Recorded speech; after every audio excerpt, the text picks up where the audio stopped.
दोस्तों नमस्कार। वर्षा रेन, आइए हम इस प्रश्न पर विचार करें कि बादल कैसे बनते हैं और बादल बनने के बाद वर्षा कैसे होती है। इसके लिए हम साधारण सा एक क्रियाकलाप करते हैं। क्या करना होता है आपको, एक पतले प्लास्टिक की बोतल लें, उसमें 5 या 10 ml पानी ले लें, बोतल को कसकर बंद कर दें और इसे अच्छी तरह से हिलाएं और इसे 10 मिनट तक आप धूप में रख दें। इससे बोतल में जो मौजूद वायु जल वाष्प में संतृप्त हो जाती है।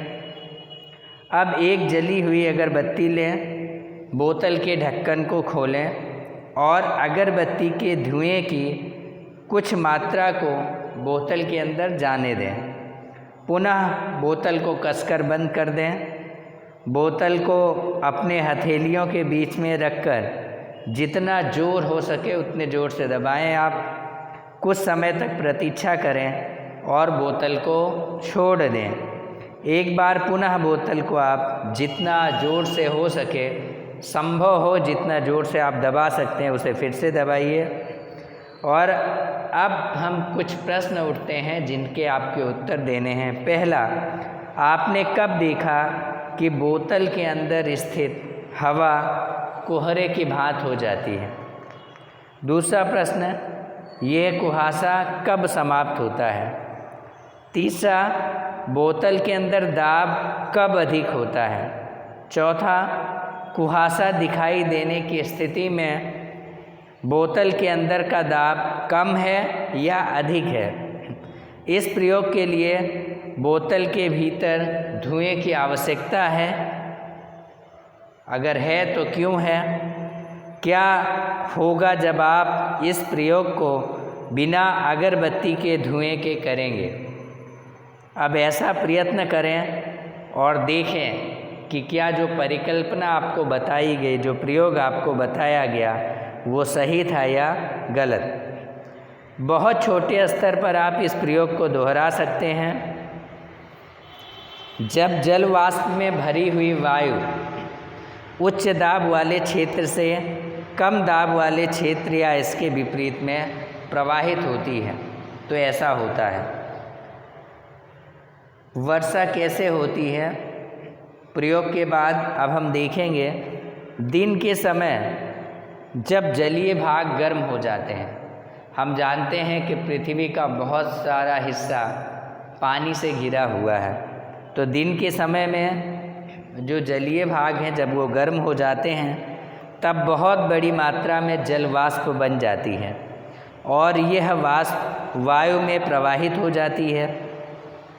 जल वाष्प की कुछ मात्रा विभिन्न जैविक क्रियाओं के कारण कहाँ चली जाती है, वायुमंडल में। यह वायु भी गर्म हो जाती है।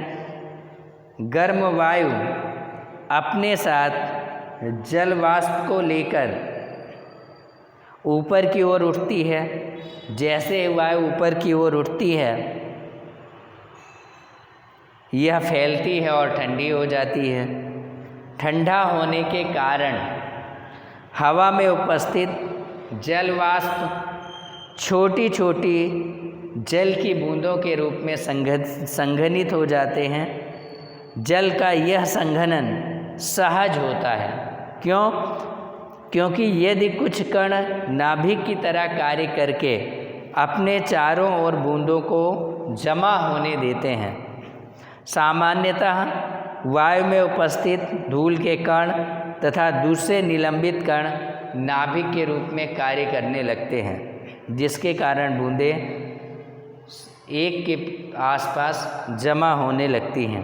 एक बार जब जल की बूंदें निर्मित हो जाती हैं तो ये संघनित होने के कारण बड़ी हो जाती हैं। जब ये बूंदें बड़ी और भारी हो जाती हैं तब ये वर्षा के जल के रूप में धरती पर गिरती हैं।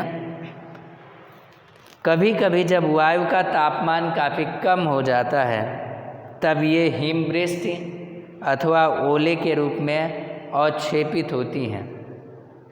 एक चित्र देखते हैं हम। ये भारत पर आच्छादित बादलों का चित्र है जो उपग्रह द्वारा लिया गया है। आप इस चित्र के अंदर देख सकते हैं कि हमारे देश के मानचित्र के ऊपर जो उपग्रह द्वारा लिया गया चित्र है उसमें देख सकते हैं किस तरह से बादल छाए हुए हैं। और इस तरह से जब बादल छाते हैं और बूंदें काफ़ी बड़ी हो जाती हैं तो वो बरसात के रूप में हमारी धरती पर गिरती हैं, जिसे हम वर्षा कहते हैं। वर्षा का जो पैटर्न होता है पवनों के पैटर्न पर निर्भर करता है। भारत के बहुत बड़े भूभाग में अधिकतर जो वर्षा है दक्षिण पश्चिम या उत्तर पूर्वी मानसून के कारण होती है। हमने मौसम सूचनाओं में भी सुना है कि बंगाल की खाड़ी पर वायु का दबाव कम होने के कारण कई क्षेत्रों में क्या हुई, वर्षा हुई। इस तरह से अगर हम देखने जाएं विद्यार्थी मित्रों तो पहले सूर्य की धूप के कारण वाष्प बनती है, वो वाष्प ऊपर की तरफ उठती है। ऊपर की तरफ उठने के बाद वो बूंदों में परिवर्तित होती है। बूंदें जब भारी होती हैं तो वो वहाँ टिक नहीं पाती, ना टिक पाने के कारण वो ज़मीन पर आती हैं, जिसे हम बारिश कहते हैं। और आप जानते हैं हमें जो मीठा पानी मिलता है, जिस पानी को हम पीते हैं, अपने दैनिक कार्यों में इस्तेमाल करते हैं, उस पानी का एक मुख्य प्राकृतिक स्रोत बारिश ही है। दूसरा प्राकृतिक स्रोत है जो हिमखंड होते हैं, वहाँ से हमें इस तरह का पानी मिलता है। लेकिन ग्लोबल वार्मिंग के कारण जो ग्लेशियर हैं वो अब काफ़ी कम होते जा रहे हैं। तो मीठे पानी का अब एक ही मुख्य प्राकृतिक स्रोत है, वह है बरसात। और आप जानते हैं जो पेड़ होते हैं, जो वृक्ष होते हैं, वो वर्षा को खींचकर हमारे खेत तथा हमारे घरों तक लाते हैं। इसलिए जितना संभव हो सके उतना वृक्ष लगाएं, पेड़ लगाएं, ताकि समय समय पर बारिश होती रहे और हमें उचित मात्रा में पानी मिलता रहे। तो दोस्तों आज के इस लेसन में इतना ही। अगर आप हमारे चैनल पर नए हैं तो ज़रूर सब्सक्राइब करें। फिर मिलेंगे किसी नए टॉपिक के साथ। तब तक के लिए अपना ध्यान रखें। धन्यवाद। Thank you so much.